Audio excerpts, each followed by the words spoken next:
손흥민보다 많은 슈팅, 브레넌 존슨. 왜 이렇게 슈팅 많이 때릴까? 토트넘은 21일, 한국 시간, 영국 런던 토트넘 호스퍼 스타디움에서 열린 2024-25 프리미어리그 5라운드에서 브렌트포드를 3에서 1로 이겼다. 2연패에서 탈출한 토트넘, 2승 1무 2패. 승점 7점은 10위가 됐다. 손흥민이 토트넘을 이끌었다. 손흥민은 1에서 1로 맞선 전반 28분 브레넌 존슨의 역전골을 어시스트했다. 쐐기포도 손흥민이 밥상을 차렸다. 후반 40분 다시 한번 손흥민의 패스가 빛을 발했다. 제임스 매디슨이 마무리하며 확실한 승리를 완성했다. 손흥민이 터지면 토트넘은 승리한다. 멀티도움을 올린 손흥민은 시즌 2골, 2도움을 올리고 있다. 특히 토트넘이 2승을 거둔 경기서 손흥민이 모두 공격 포인트를 올렸다. 손흥민이 토트넘 멱살을 잡고 끌고 가는 수준이다. 손흥민을 억지로 비판한 해설자가 문제가 됐다. 주인공은 2005에서 11시즌 토트넘에서 뛰었던 선배 제이미 오하라, 38다. 그는 토크 스포츠에 출연해 손흥민 전성기는 끝났다고 본다. 팬들 포함해 모두가 손흥민은 끝났다고 생각한다. 손흥민은 팬들의 기대에 못 미친다. 파이널 서드에서 기량이 떨어졌다. 손흥민도 이제 31세라 떨어질 때가 됐다. 고 일갈했다. 실제로 오하라는 잉글랜드 유스 대표팀 경력이 있지만 축구선수로서는 무명에 가까웠다. 토트넘에서 6년을 있었지만 주전 경쟁에서 밀려 다른 팀으로 4번이나 임대를 갔다. 그는 선수 은퇴 후 감독과 해설자로 활동하고 있다. 이런 오하라는 영국서 가장 자극적으로 기사를 내는 매체 중 하나인 토크스포츠서 일하고 있다. 그렇기에 손흥민에 대해 노골적으로 말도 안 되는 억지를 부리면서 관심을 끌려고 하는 것이다. 당연히 이런 오하라의 행동에 대해서 팬들의 비판 목소리는 날이 갈수록 커지고 있다. 팬들이 집단으로 반발하고 나섰다. 무슨 자격으로 손흥민을 비판하냐는 것이다. 손흥민이 잘하며 팀을 승리로 이끈 시점에서 나온 말이라 시의적절하지도 않았다. 팬들은 손흥민이 토트넘에서 몇 골을 넣었는지 알기는 하나? 오하라는 토트넘 시절 34경기에서 2골 넣었다. 이런 선수가 손흥민을 비판할 자격이 있나? 이런 사람이 해설을 한다니 제발 은퇴해라 는 반응을 쏟아내고 있다. 바로 옆에 손흥민 있는데 베일 베르바토프 케인, 토트넘 회장. 전설 3인방에 선 없었다. 레비 회장은 지난 2001년 토트넘 회장직을 맡았다.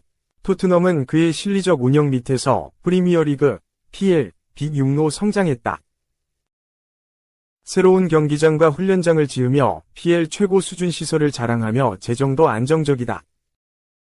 다만 레비 회장 부임 이후 토트넘이 들어올린 트로피는 2007에서 2008 시즌 리그컵 하나뿐이다.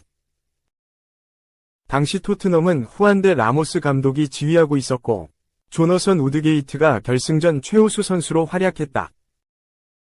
더 부트룸은 이제 엔지 포스테코글루는 제드 스펜스와 브레넌 존슨이 코번트리 시티를 상대로 막판에 골을 넣었다는 사실에 안도하는 감독이 됐다.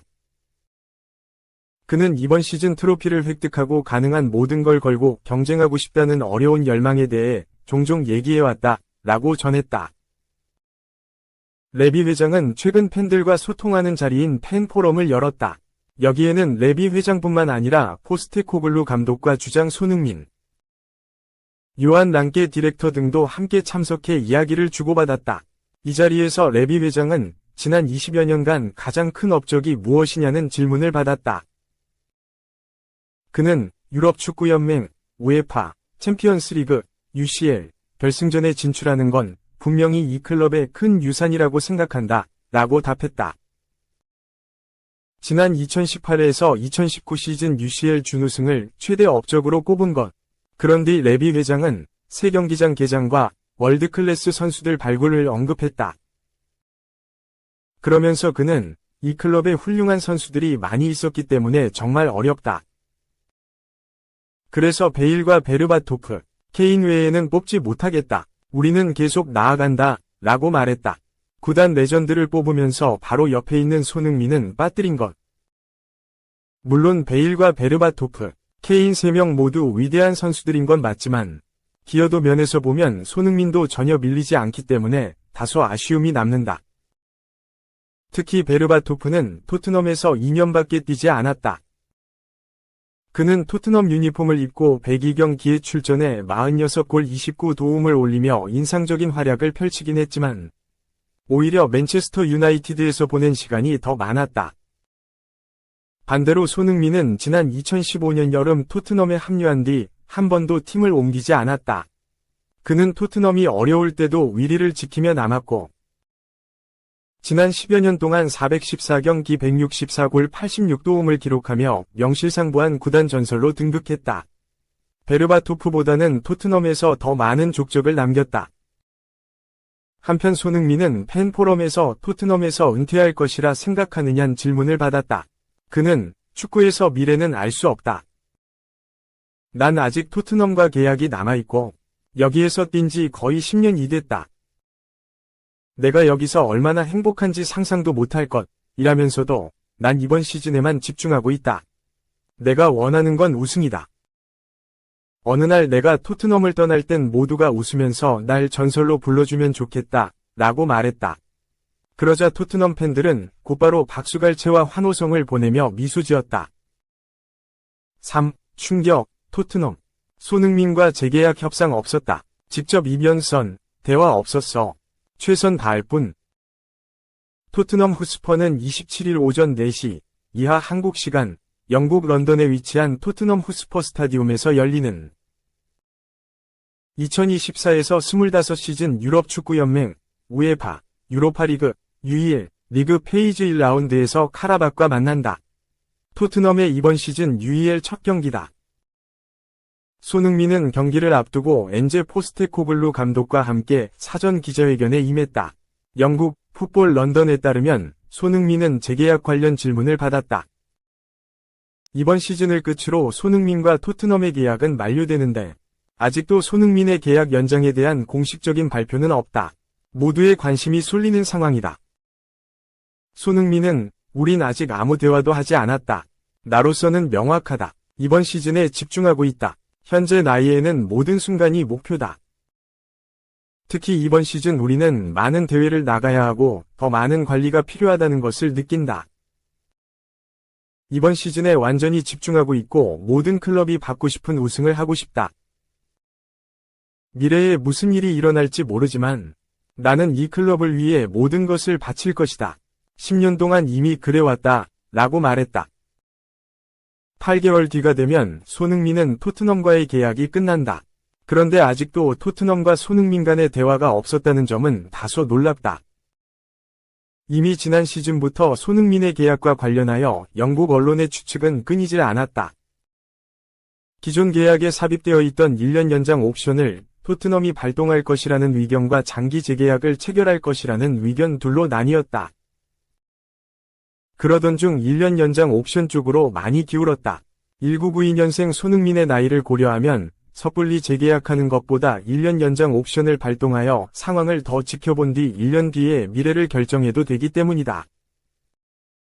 평소 토트넘에서 오래 뛴 30대 선수에게 대우가 박한 토트넘의 계약 기조도 한몫했다. 그렇게 1년 연장 옵션 발동이 되는 듯했는데 시즌이 종료되고 여름 이적 시장 기간에도 손흥민의 계약 연장 소식은 들려오지 않았다. 공식적인 발표는 고사하고 공신력 높은 매체의 협상에 돌입했다는 소식도 없었다. 시즌이 개막하고도 마찬가지다. 손흥민이 직접 논의된 것이 없다고 이야기한 만큼 아직 토트넘의 우선순위는 손흥민 붙잡기가 아닌 것으로 보인다. 물론 시즌 중이기 때문에 경기에 집중해야 되는 손흥민이다. 토트넘이 대화를 하지 않는 동안 손흥민을 둘러싼 이적설만 커졌다. 사우디아라비아 프로리그, SPL 이적설도 있었고 아틀레티코 마드리드 이적설도 있었다. 공신력 높은 매체의 보도는 아니었으나 손흥민의 계약 상황이 확정되지 않았기에 나온 것이다. 손흥민은 자신의 발언대로 그저 최선을 다하고 있다. 프리미어리그에서 현재 2골 2도움을 기록 중이다. 2라운드 에버턴전에서 멀티골을 넣었고 최근 브렌트포드전에서는 멀티 도움을 기록했다. 4. 지성 물결표 이게 메뉴 맞아? 내가 예전처럼 돌려놓을게. 150골 레전드의 사자후. 맨체스터 유나이티드와 레알 마드리드에서 맹활약하며 월드클래스 공격수로 한 시대를 풍미했던 네덜란드 레전드. 리트 판 니스텔로이가 친정팀 메뉴 코치로 돌아온 뒤 아쉬운 마음을 숨기지 않았다. 자신이 골을 펑펑 넣었던 그때의 메뉴가 아니어서다. 판 니스텔로이는 이번 시즌부터 메뉴 코치로 합류해 일하는 중이다. 에릭 텐 하흐 감독이 세 번째 시즌을 맞이하면서 재계약과 함께 코칭 스태프 물갈이를 단행했다. 그중 텐 하흐 감독과 같은 네덜란드 국적의 판 니스텔로이의 복귀가 있었다. 판 니스텔로이는 축구팬들이라면 설명이 필요 없을 정도의 세계적인 공격수였다. 네덜란드 덴 보쉬와 헤이렌베인. 그리고 명문 PSV 에인트호번에서 활약했던 그는 2001년 알렉스 퍼거슨 감독이 이끄는 맨유에 합류해 주전 스트라이커로 뛰었다. 맨유에서 5시즌을 뛰는 동안 219차례 공식전에 출전, 150골을 넣으며 퍼거슨의 21세기 맨유 첫 스트라이커로 기량을 뽐냈다. 2005년 맨유에 입단한 박지성과도 한 시즌 같이 뛰었는데 같은 네덜란드 골키퍼 에드빈 판더사르와 함께 박지성이 자주 찾는 맨체스터 시내 한국 식당을 찾을 정도였다. 그러나 그는 2006년 스페인 명문 레알 마드리드로 전격 이적한다. 2004년 입단한 크리스티아누 호날두와 알력 다툼이 있었는데 퍼거슨 감독이 떠오르는 초신성이었던 호날두 편에 서면서 판 니스텔로이를 레알로 가게 됐다. 이후 레알에서 4년간 뛴 그는 말년인 2009년 독일 분데스리가 함부르크에서 2년간 뛰었다. 2010-2011 시즌엔 18세 특급 윙어 손흥민과 함께 뛰며 그의 멘토가 되기도 했다. 2011-2011 아리가 말라가에서 1년 뛴 뒤 선수 생활을 마감했다. 판 니스텔로이는 이후 지도자로 변신 2022에서 2023 시즌엔 친정팀 PSV를 맡았고 네덜란드 FA컵 5승, 슈퍼컵과 같은 성격인 요한 크라이프 실드 우승 등을 일궈냈다. 그러나 PSV에서 감독직을 딱 1년 하고 휴식을 취하다가 메뉴 코치로 부임했다. 지금 메뉴는 그가 뛰던 우승컵을 밥 먹듯이 따내던 메뉴가 아니다. 프리미어리그 순위는 2승 1무 2패, 승점 7로 토트넘의 골득실 뒤진 11위다. 리버풀과 홈경기에서 0에서 3으로 패하며 이미 텐 하흐 감독 사임 요구가 한 차례 거세게 일어났던 상황이다. 판 니스텔로이도 책임감을 느낄 수밖에 없다. 메뉴는 5경기에서 5골, 경기당 1골에 불과하다. 판 니스텔로이의 현역 시절 킬러 감각이 필요한 때다. 그는 지금의 메뉴 현실에 안타까움을 느끼며 반등을 다짐했다. 24일 네덜란드 부트발 인터내셔널에 따르면 판 니스텔로이는 이곳에 메뉴다운 것을 다시 갖고 오고 싶다며 이곳을 원래 우리가 알던 클럽으로 되돌려놓고 싶다는 마음을 강하게 받고 있다. 이게 메뉴의 모습은 아니다 라고 강조했다. 5. 아버지. 축구가 따분합니다. 지단이 되지 못한 아들 지단. 29세의 정격 은퇴. 스페인 일간 아스는 24일 현지 시각 엔조가 축구에 대한 지루함, 보어덤을 느껴 은퇴를 결심했다고 보도했다. 엔조는 2023년 5월 스페인 3부 소속 푸엔라브라다를 떠난 뒤 1년 4개월째 구직난을 겪었다. 2021에서 2022 시즌 프랑스 5부, 로데즈, 2022에서 2023 시즌 스페인 3부에서 뛴 미드필더 엔조는 지네딘의 아들이라는 유명세 외에는 영입할 만한 매력 포인트가 많지 않았다. 엔조는 레알 전설인 부친의 후광 덕에 레알 마드리드 유스팀에서 성장하고 2016년 아버지가 감독직을 맡은 레알 프로팀에 입성했다. 평소 루카 모드리치, 레알을 존경하는 엔조에겐 꿈같은 일이었다.